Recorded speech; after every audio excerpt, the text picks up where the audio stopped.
Hi everyone, welcome to today's session.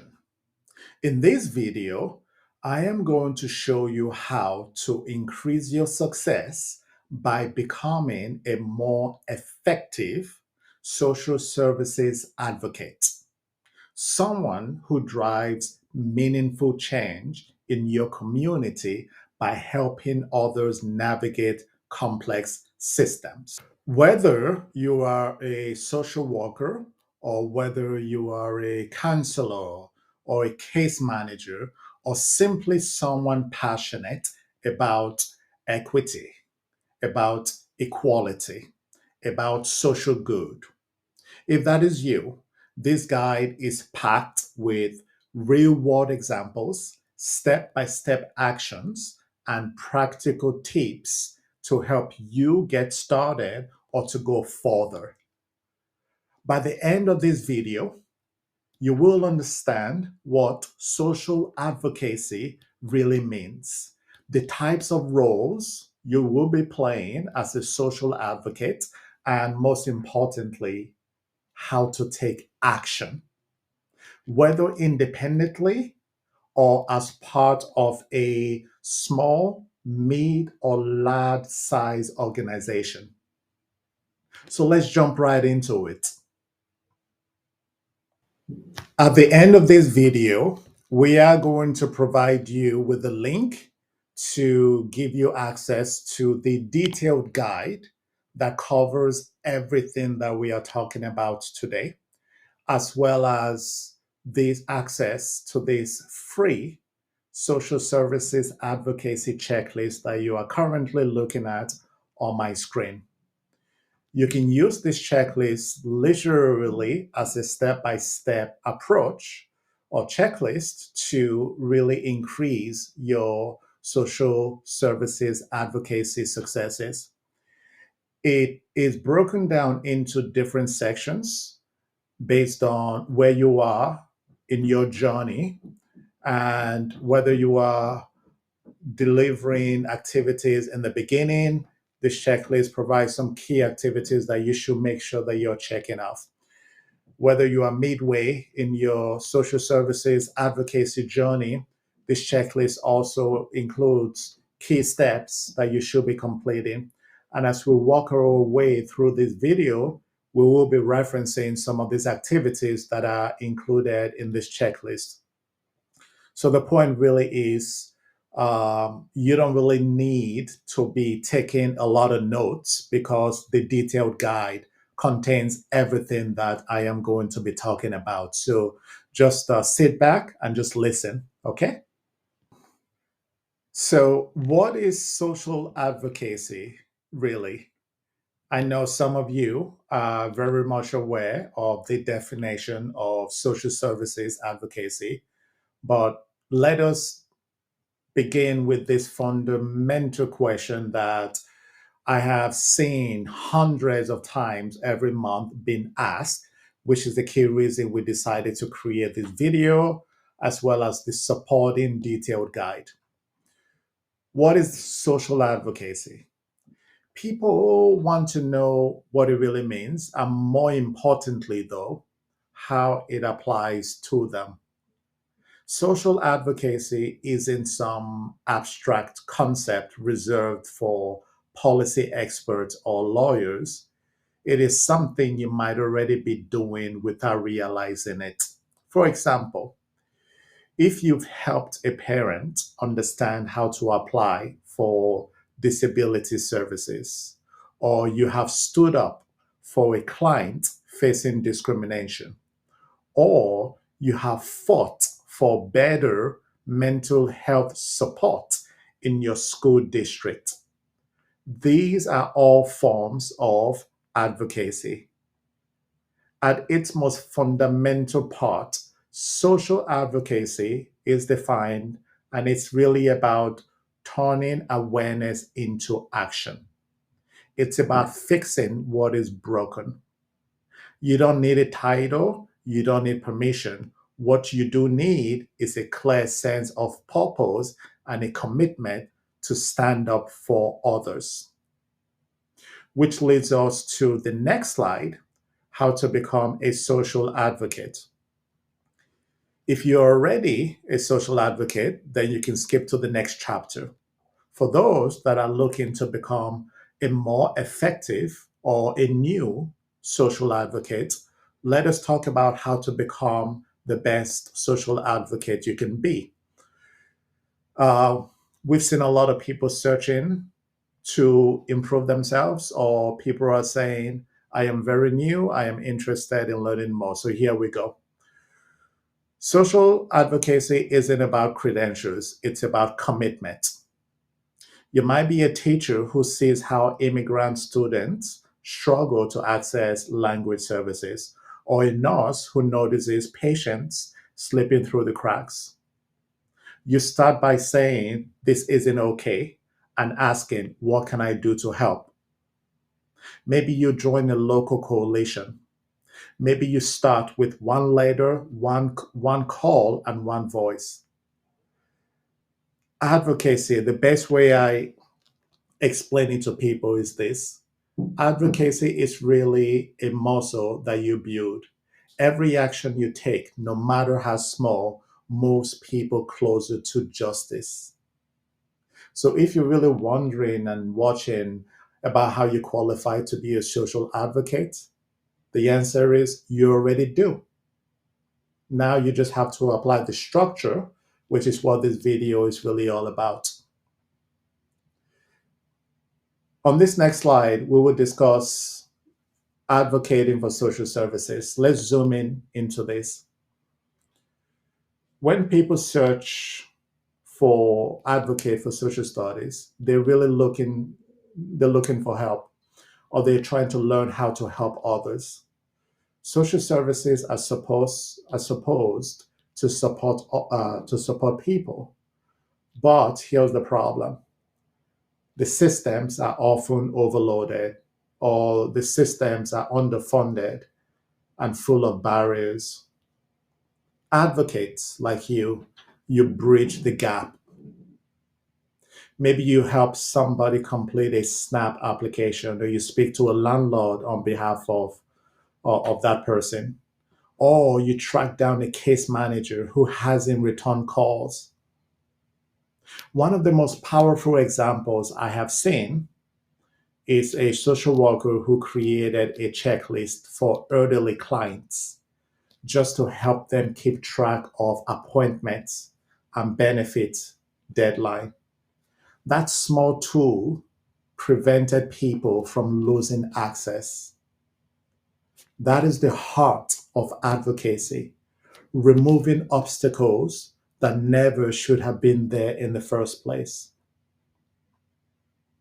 Next, let us talk about how you can better connect and collaborate to help drive social services advocacy. In a way, this is where momentum really builds. If you are asking, what is a social advocacy organization, or how do I join one, you are in the right mindset. You don't really need to reinvent the wheel. Many organizations are already in the trenches doing amazing work. By aligning with them, you gain access to toolkits, strategies, and legal frameworks that have already been tested. Here's an example. Let's say you care about prison reform. You could join a local criminal justice reform group and help with awareness campaigns or legislative lobbying. Or maybe you join a national group fighting for affordable childcare or affordable care for the elderly, and you help gather petition signatures in your area. The point is this: as an advocate, you are not alone, and you don't need to be alone. You will move faster when you move with others. And the free detailed guide, if you take a look at the bottom of this video, we have included a link that provides you access to the detailed guide. We created this video to be more of a high level, because if we were to jump into every single aspect that you need to know, this could easily be a 8 hours video. So the goal is really cover the high level and then give you access to the detailed guide for to gather information. This next slide really talks about one of the key steps you can take after today, after watching this video, is this: pick a focus and set a goal. This is where things get tactical, hands on, tactical. Focus your advocacy direction. It's really what this is all about. It's instead of saying, I want to fight poverty, you want to say, I want to help 10 undocumented families in my area access rental assistance by September. Let me recap what I just said. A lot of times people speak in generalizations. I want to do this. I want to do that. I want to uh, fight for social justice. I want an improved a system for the undocumented. Those are all general terms. And we see a lot of individuals that are interested in social advocacy make that mistake, and they never get to achieve these goals just because they are too generic. What you really want to do is state specific, measurable statements. Rather than, I want to fight poverty, you want to say, what can I really do?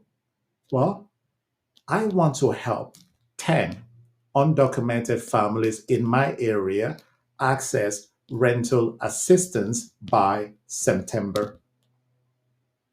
That is how you build wins. And what I just said is just a big example. As you're watching this video, you're already beginning to think about how you can formulate your own statement, your own actionable statement. You want to write it down, not just type it up. Write it down on a piece of paper, put it on your desk, look at it every day,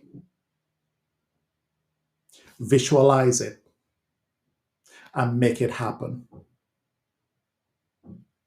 That is how you build wins. That is how you know when something is working.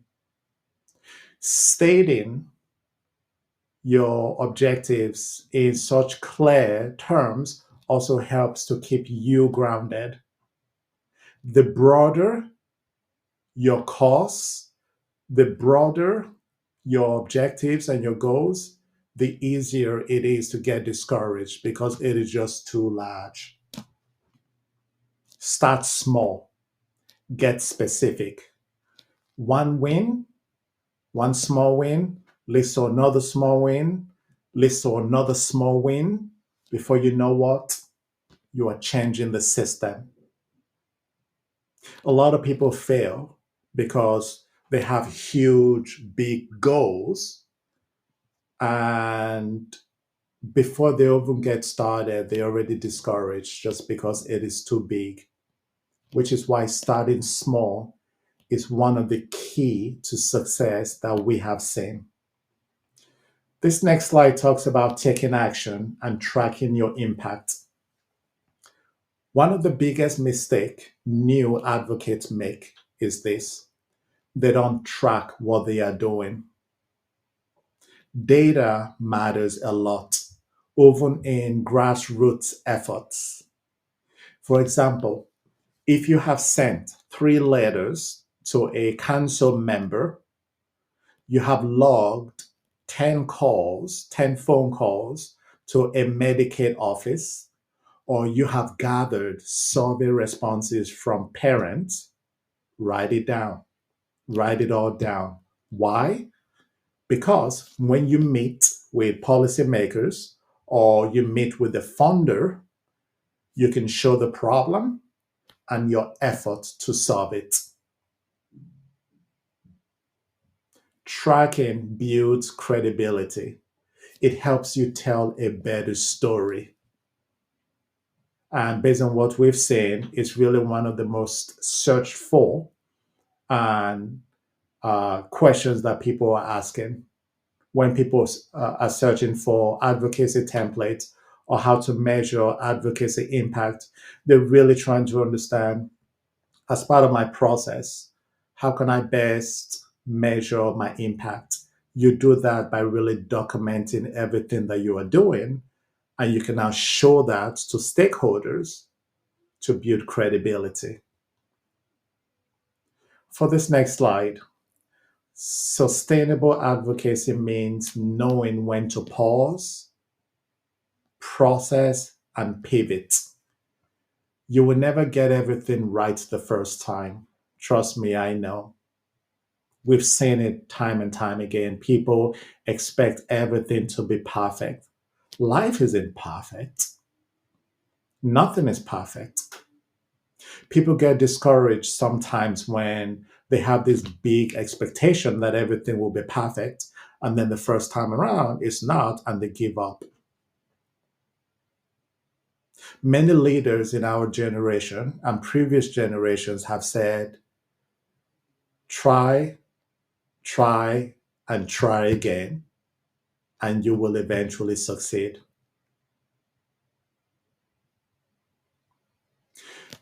You will never get everything right the first time, and that is okay. What matters is that you can take time to reflect. Did your effort lead to a real outcome? Did your messaging resonate? Are your partners or stakeholders aligned? Share what you've learned. Post on LinkedIn. Send a recap email. Speak at a community forum. Advocate, learn from one another. And your insights might be the reason someone else steps up. There are so many social services advocacy groups.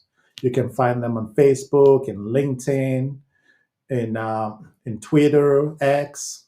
You can find them in various communities.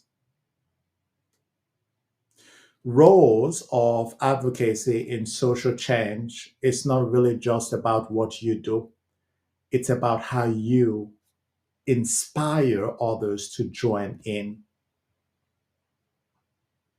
So thanks for sticking with me to the end. Once again, this video, the goal is to provide you with a high level overview of social services advocacy, with a goal that you can click on the guide. It's a free guide. You can download it. You can save it as a PDF. You can share the link with members of your team, people that you know. If this video has helped you better understand what social advocacy looks like and how to get started, then the full article, which is free once again, is a must read. It breaks down everything we've talked about and gives you that checklist that I shared on my screen. If you have any questions, if you have any comments, if there are specific topics or specific tools you would like to see, make a comment. We've seen people comment on some of our videos, and they say, "Can you provide or can you do a social work assessment, a video?" We see others talk about, what about fighting for social justice? Can you guys do a video? So we are here for you. We are here for the community. Let us know if you have any questions. Let us know if you need help. Let us know if you have any feedback. And also watch other videos that we have created for you. Thank you.